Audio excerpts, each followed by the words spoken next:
Olá, meninas do 8º ano, aqui é a professora Cris, estou aqui na minha casa, vocês aí na casa de vocês, porque o momento exige isso de nós. Mas o nosso conhecimento não para. Para isso, a gente tem que estudar os conteúdos previstos para o nosso ano letivo. Não podemos parar, não é mesmo? Temos que sobreviver e combater esse vírus que está aí nos amedrontando. Para isso, eu estou aqui hoje para corrigir as tarefas da lista 3 e explicar um pouquinho sobre as atividades que vão estar lá na lista 4. Peguem o livro de vocês e vamos iniciar aí a nossa correção. Na lista anterior, que foi a lista 3, nós falamos um pouquinho dos objetos diretos, dos objetos indiretos, né, dos verbos transitivos e intransitivos. E estamos aí na página 96. Abram o livro de vocês. Tenho certeza que vocês leram o texto Ataque, tenho certeza que vocês leram para responder as atividades. Então, na página 96, na questão 1, diz o seguinte: nesse trecho narrativo, os verbos têm diferentes transitividades. A. Copie os verbos classificando-os como transitivos ou intransitivos.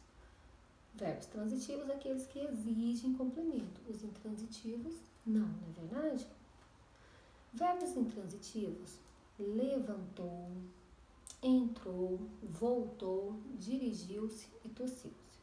Já os transitivos, aqueles que exigem complementos: pegou, escancarou, abriu, encheu, depositou, pousou, acendeu, convocou, resmunga e abre. Necessariamente não tem que estar nessa ordem. Eu só quero que eles estejam separados adequadamente.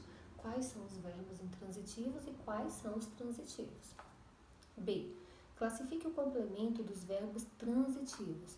Classificar o complemento é falar para mim se eles são objetos diretos ou se eles são indiretos. Como que eu sei isso? Com o uso das preposições, que eu passei lá na primeira aula para vocês, a tabelinha das preposições mais usadas. Então, eles são objetos diretos, certo?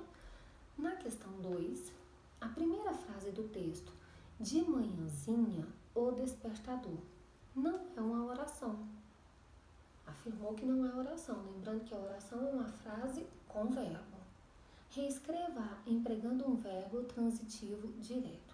Eu posso acrescentar aí desliguei, liguei, derrubei, apertei. Então, de manhãzinha, apertei o despertador. De manhãzinha, desliguei o despertador. De manhãzinha, liguei o despertador. Eu acrescentei aí um verbo, tornando essa frase uma oração. Qual é a função sintática do termo o despertador na frase reescrita? Esse termo tem função de objeto direto, ele é ligado ao verbo diretamente. De manhãzinha, desliguei o despertador. Por que ele é um objeto direto? Porque o não é preposição. Lembra? Então, vamos lá. Na página 97, na questão 3, quanto à transitividade verbal e aos complementos empregados na tirinha que vocês leram aí da Magali, qual é a forma verbal usada por Magali? É o verbo dar, não é isso? Do verbo dar lá no infinitivo, ele é o dar. Quando eu coloco ele como forma verbal, é o dar com acento agudo. B. No primeiro e no segundo quadrinhos, quais são os complementos do verbo, que é o verbo dar, e como eles se classificam? Então, no primeiro quadrinho é o termo pipoca e é um objeto direto, né? Pai, dá pipoca? Então, o dá está ligado diretamente à pipoca. Já no segundo quadrinho, os termos são cachorro quente, pizza, chocolate, pirulito e balas. E funciona também como objeto direto, ligado sem preposição. Aí vocês leram também o texto O Homem de Cabeça de Papelão. Leram o texto, lembrando sempre que a leitura é essencial. Vem aí a questão 4. Para compreender o humor de um texto, precisamos entender não só aquilo que é explícito, aquilo que eu já leio e já consigo identificar, mas também seus efeitos e sentidos implícitos, aquilo que eu tenho que pensar, analisar e chegar a uma conclusão.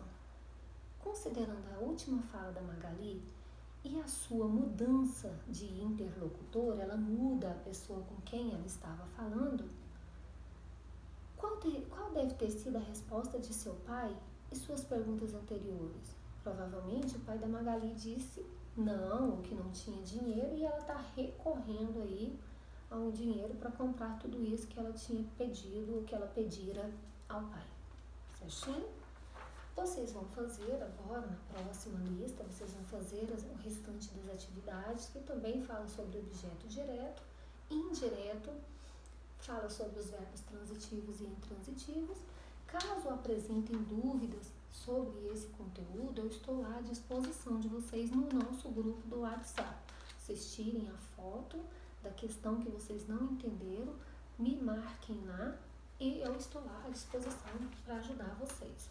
Certinho? O nosso próximo conteúdo continua falando de objetos diretos e objetos indiretos. Porém, vocês vão descobrir agora que nós temos o objeto direto preposicionado e temos os objetos diretos também pleonásticos.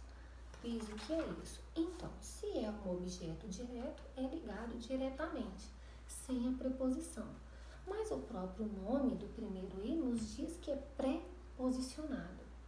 É porque em alguns momentos vai se exigir uma preposição para ter até mesmo um bom entendimento sobre as frases. Lá na página 104, nas páginas 104 e 105, nós temos aí algumas regras de quando deveremos usar preposições mesmo no objeto direto. Nós temos aí, vocês podem verificar algumas bolinhas, e essas bolinhas são os momentos específicos que vocês vão usar essas preposições. A primeira delas diz que é quando é preciso evitar a ambiguidade. Lembram que eu falei para vocês, eu apresentei essa palavra para vocês esse ano, e a gente falou muito de ambiguidade, aquilo que dá duplo sentido. Então, quando uma frase está com duplo sentido, eu posso usar uma preposição nesse objeto, mesmo ele sendo direto, ok? Lá na segunda bolinha, no segundo exemplo, na frase, na página 105, diz que quando se quer dar ênfase ao objeto direto ou tornar a frase mais elegante. Então, adoro a meu pai. Eu poderia falar, adoro meu pai. Ficaria uma frase informal, mas quando eu quero dar muita importância, que é a ênfase, ou tornar essa frase mais elegante, eu coloco adoro a meu pai.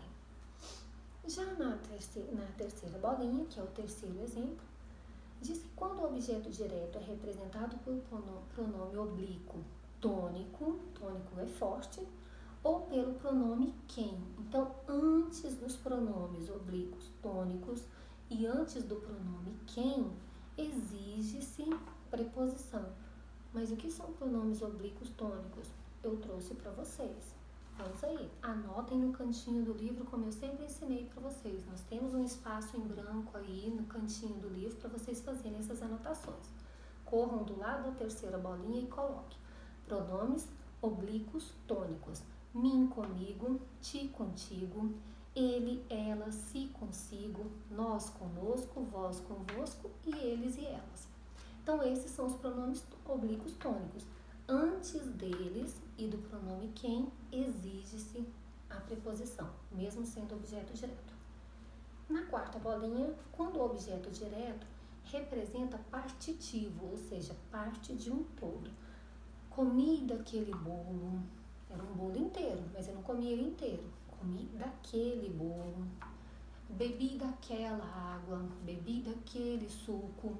Então, eu comi ou bebi uma parte, ele era um todo, ok? Se eu falo para vocês assim, ó, coma da banana, não é? Eu tô falando para vocês comerem uma parte da banana. Se eu falar para vocês comem a banana, vocês comem a banana toda. Então, aí nós temos aí os partitivos, que é a parte de um todo ou até mesmo um todo que exige preposição, ok? E na última bolinha, quando o objeto direto é representado por substantivo próprio, nome de pessoas, lugares, né? Ou um pronome definido relacionado à pessoa. Tanto esses pronomes próprios, quantos pronomes que serão usados designado às pessoas, os pronomes indefinidos, que é alguém, ninguém, né? Vocês vão usar antes dele as preposições. Nós temos aí, tenho apenas a João. João é o substantivo próprio. Antes dele, você usa a preposição. Não tenho a ninguém. A ninguém é um pronome indefinido. Antes dele, as preposições. Caso apresentem dúvidas, voltem lá e me procurem no nosso grupo do WhatsApp. Ele está lá para isso, para tirarmos dúvidas, para nos comunicarmos. Eu espero que tenha facilitado o entendimento de vocês quanto a esse novo conteúdo. Realizem as atividades com atenção, leiam os textos por mais de uma vez. É necessário a releitura dos textos, de definição de conteúdos, dos textos para interpretação de texto. A leitura é a base para uma boa realização de atividades. Certinho? Beijo da Cris e precisando eu estou lá.